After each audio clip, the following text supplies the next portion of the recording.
The city of Samaria was under siege by the Aramean army.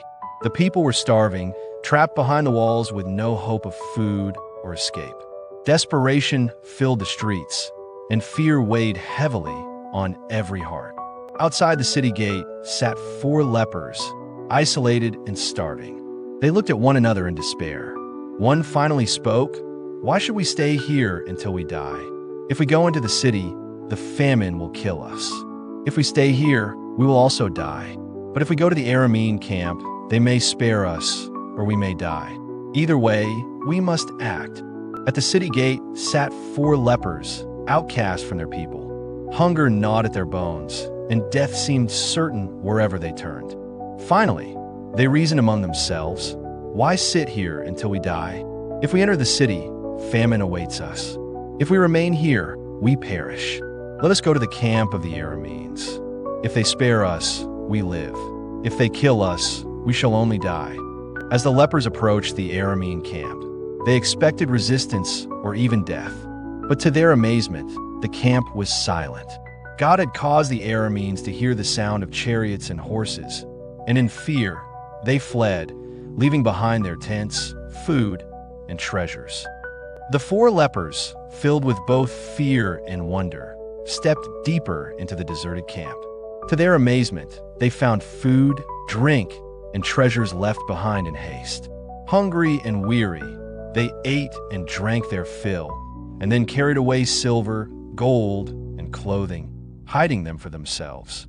After filling their stomachs and hiding treasures, the lepers paused. Conscience gripped their hearts. They said to one another, "What we are doing is not right. This is a day of good news, and we are keeping it to ourselves. If we wait until daylight, punishment will overtake us. Let us go at once and report this to the king's household."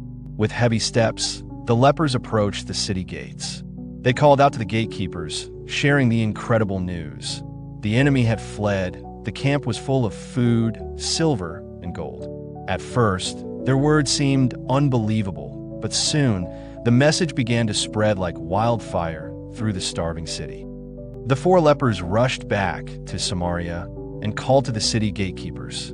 They shouted, "We went to the Aramean camp, and no one was there. The tents are full of food, silver, and clothes, but the enemy has fled." The gatekeepers relayed the message, and the whole city stirred with hope. That night, the king was cautious. He feared it was a trap by the Arameans, luring Israel out of the city to destroy them. Its scouts were sent to investigate. They rode cautiously toward the camp, their hearts pounding as they approached the silent tents. To their amazement, they found no army waiting in ambush, only abandoned supplies, scattered clothes, and riches left behind. The scouts rode back quickly and brought word to the king. They told of the empty tents, the abandoned weapons, and the food left behind in plenty. At last, the prophecy of Elisha was proven true. What once seemed impossible had become a miracle before their very eyes. The scouts confirmed what the lepers had said. The camp was empty, abandoned in haste. The people of Samaria rushed out in a great multitude, flooding into the enemy camp. There they found food, drink, silver, and gold. The city that once starved was suddenly filled with abundance.